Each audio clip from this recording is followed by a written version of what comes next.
Parte 23. Minillas de un camino suave como seda separaban Casbeán donde, con gran candor de mi parte, el demonio rojo había aparecido por primera vez de la fatal Elphinstone, a la cual habíamos llegado una semana antes del día de la independencia. El viaje nos había llevado casi todo junio, pues apenas habíamos andado más de 150 millas por día. Pasábamos el resto del tiempo hasta 5 días, en un caso en diversos paraderos, todos ellos también dispuestos de antemano, sin duda.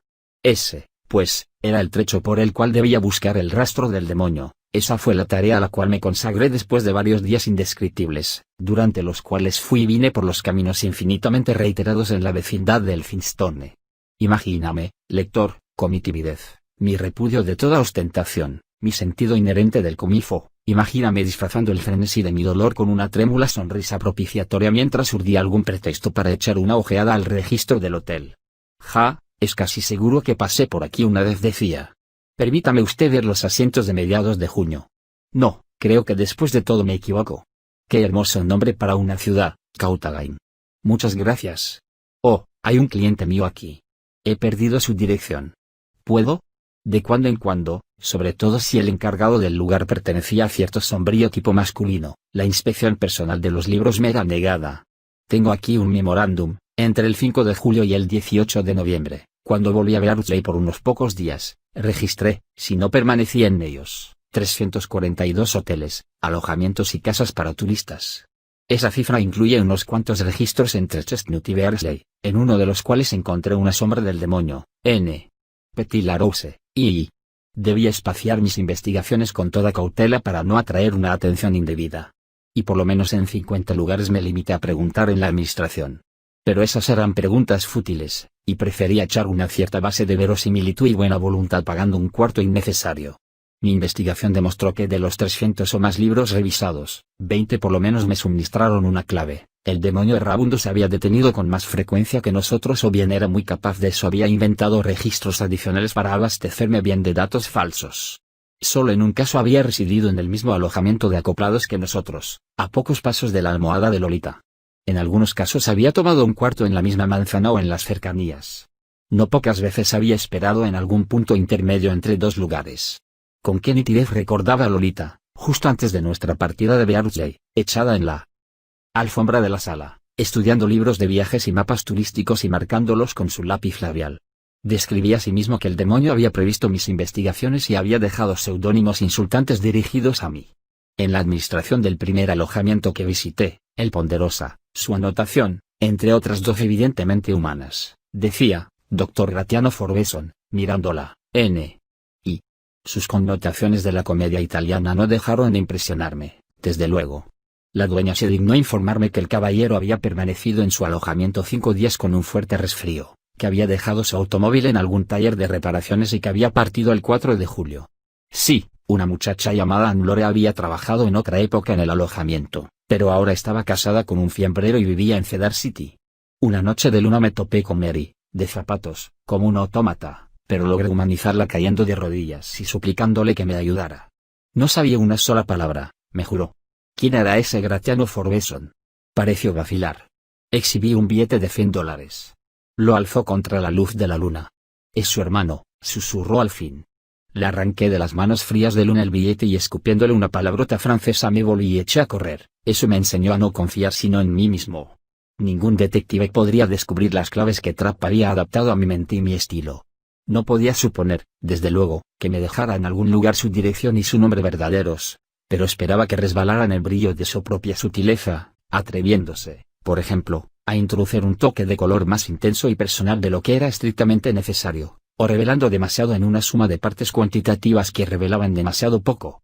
Algo consiguió que yo mismo y mi angustia tomáramos parte de su juego demoníaco.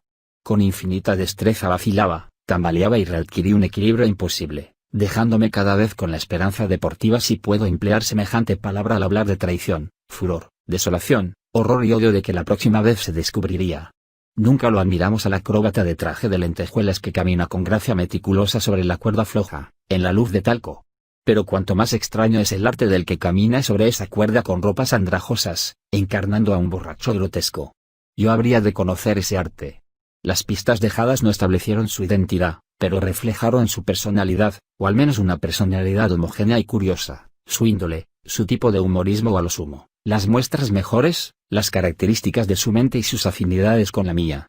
Se burlaba de mí, me imitaba. Sus alusiones eran muy intelectuales. Era un hombre de muchas lecturas. Sabía francés. Era versado en logomaquia y logopedología. Era aficionado a la erudición sexual. Tenía una caligrafía femenina. Podía ocultar su nombre, pero no disfrazar, por más que las inclinara, sus T's, sus L's, sus J's. Park Island era una de sus residencias preferidas. No usaba estilográfica, cosa que habría significado, como explicaría cualquier psicoanalista, que era un ondinista. Todos esperamos misericordiosamente que haya ninfas acuáticas en la Estigia. Su rasgo principal era su pasión por el suplicio de Tántalo.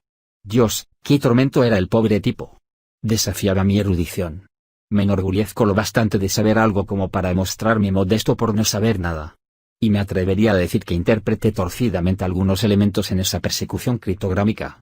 Qué estremecimiento de triunfo y odio sacudía mi frágil esqueleto cuando entre los nombres insulsos e inocentes del registro de un hotel su acertijo demoníaco me eyaculaba en la cara. Advertí que cuando temía que sus enigmas se hicieran demasiado recónditos, aun para un intérprete como yo, me cebaba con uno fácil. Arsène Lupin era obvio para un francés que recordaba las historias detectivescas de su juventud. Y casi no era preciso conocer a Coleridge para apreciar el dudoso chiste de A. Person, Portland, Inglaterra. De gusto horrible, pero esencialmente sugestivo de una personalidad culta que no era la de un policía, de un turista común, de un viajante obsceno. Eran nombres ficticios tales como Arthur Rimbaud. Evidentemente el autor disfrazado de Levateau permitidme reír un poco también a mí, caballeros, y Maurice Schneiderlin, de Loiseau Vibre, Touche, lector. El tonto pero divertido de Orgon, Hermira, N. Y provenía de Molière, desde luego, y como yo había tratado de interesar poco antes a Lolita en una famosa obra del siglo XVI, recibí como a un viejo amigo el Larry Bumper, Sheridan, huyó. Una enciclopedia corriente me informó quién era el peculiar Phineas Quimby, Lebanon, N. H., y cualquier buen freudiano de nombre alemán y cierto interés en la prostitución religiosa, reconocerá de inmediato la alusión de Dr. Kitzler, Edix, Miss. Ese tipo de diversión era ostentoso pero personal y, por ende, inocuo. Entre las anotaciones que detuvieron mi atención como pistas indudables per se, pero que me desconcertaron con respecto a sus sutilezas, no he de mencionar muchas, puesto que presiento que ando a tientas en una niebla fronteriza donde fantasmas verbales se convierten quizá en turistas reales. ¿Quién era Johnny Randall, Ramble, o yo? ¿O era una persona de verdad que tenía una caligrafía similar al autor de N. S. Aristoph, Cartagena, N. ¿Y qué era eso de Cartagena? Y como se explicaba James Mayor Morel, Waxton, Inglaterra, Aristófanes, Wax. Eso estaba claro, pero, ¿qué era lo que no comprendía? Había en toda esa pseudónima una tensión que me provocaba palpitaciones especialmente dolorosas. Cosas como G. Trap, Geneva, N. Y demostraban la traición de Lolita. Aubrey Beardsley, que Park Island sugerían más lúcidamente que el mensaje telefónico que los comienzos de la aventura debían situarse en el este.